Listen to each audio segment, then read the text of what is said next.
What's up, YouTube? At it again. Told you I had to put some rivets in, and if you'll see, there's already one rivet there that's installed, and I'll give you a down look, but I'm gonna let you see exactly what I do.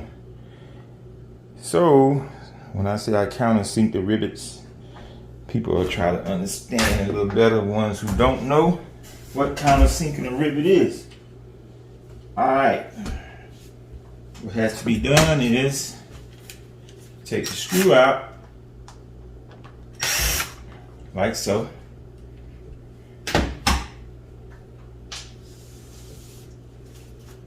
Then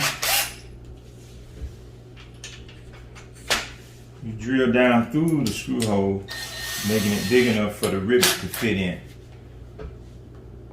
So now the hole is big enough for the rivet to fit in.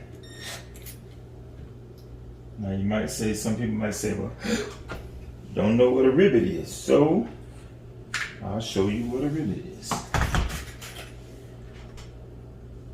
This is a rivet.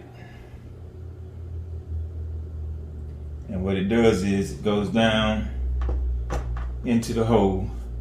You put a rivet tool on there, it pulls the center shaft up through, making this end collapse the back side of this aluminum housing.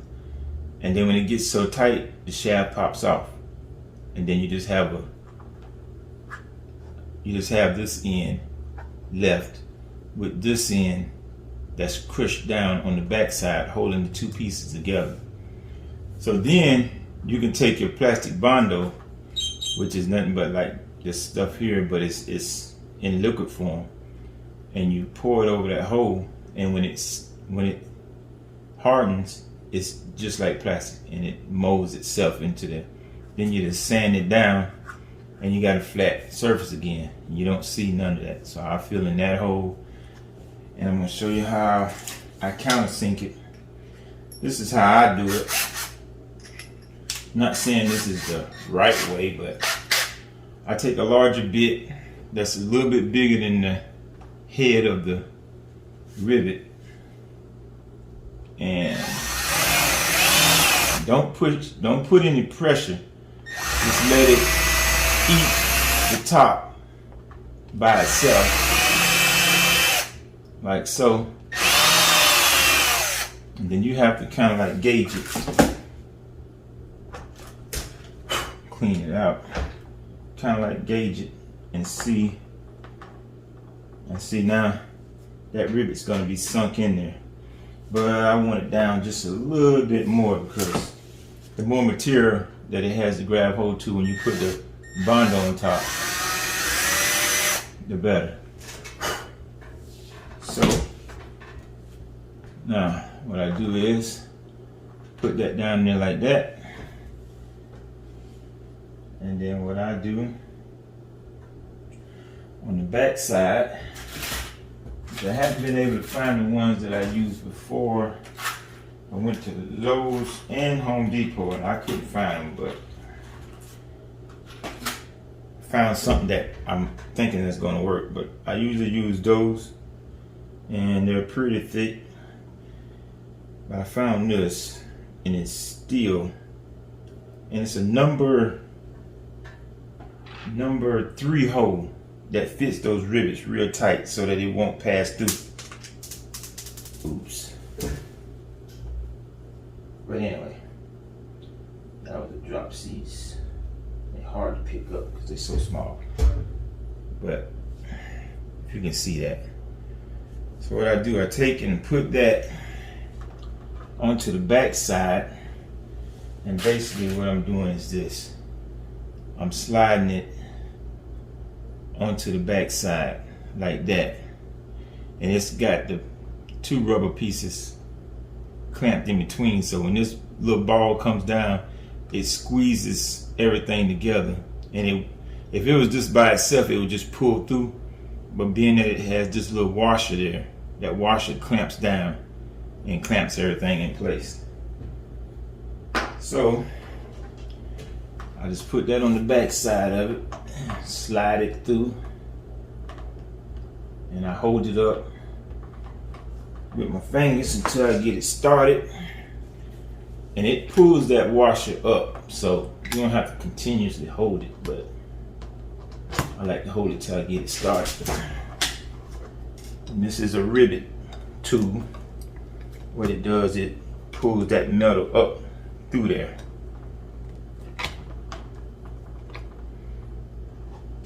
Pull it on up, you'll hear a snap. Almost a snap, but there you go. When you hear that snap, that breaks that little column. And now it's all bonded together. It doesn't just come back loose. Follow me? So now it's a countersunk part in there.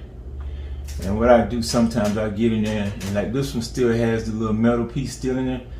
I take a punch and I punch the little metal piece out. This one just fell out by itself, so that was good. I didn't have to go through that. But I push it back out because the little collapse part. See if I can get one of these off.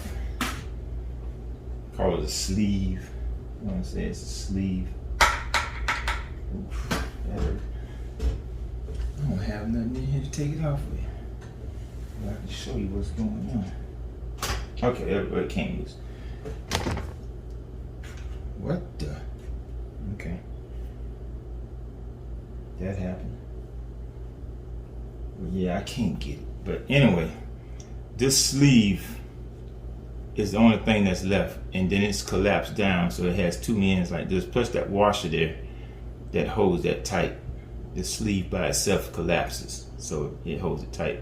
It's not so much this rod that's holding it tight, it's the sleeve. So that's how it's done.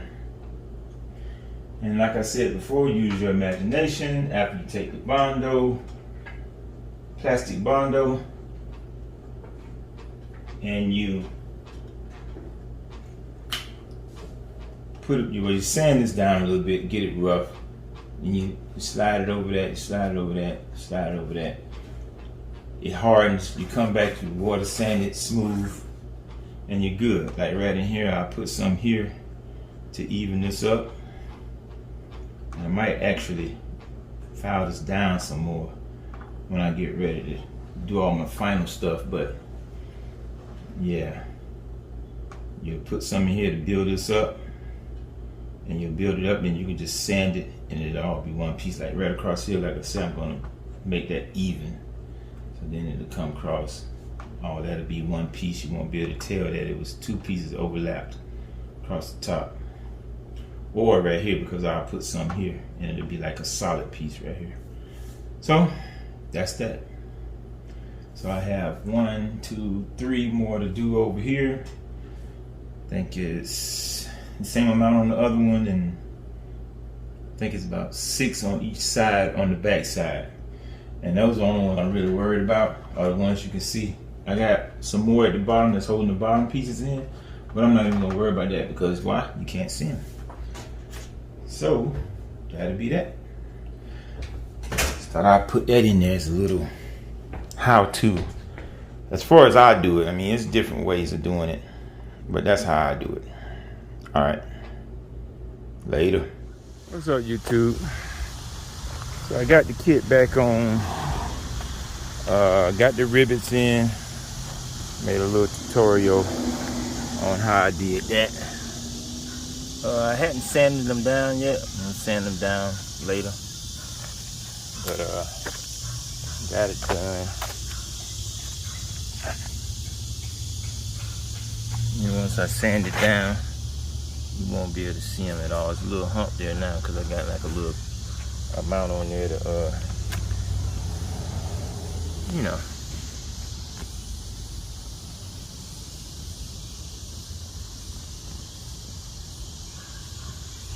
And that's all one solid piece now. So, big part's done. All you do now is do a little sanding on it, and then decide on when I'm gonna paint it. And am I going to take it back off to paint it? Which I don't think so. I think I'll just tape that off, and I'll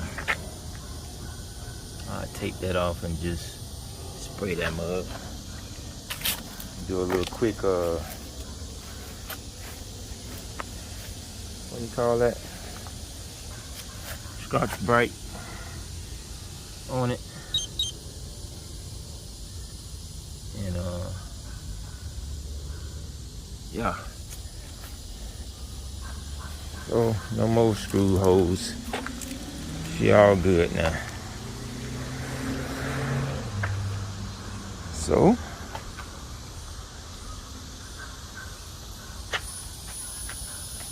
blowout. In order to get that back to come down, I don't have enough room to put one of those lowering shackles in the back. I'm gonna have to get the flip kit, and then I'm gonna have to actually get a raised shackle for the back to raise it back up, because when you put that flip kit on there, that mud sets on the ground in the back. I don't want it that low. So I'll raise it back up with that raise in the back when I do it. But I'm gonna get the flip kit for it and go ahead and flip it and then bring it back up. Alright, now we have us setting level. Right now she's sitting kind of high in the back, sitting kind of high. Still a nice stance though. Alright, later.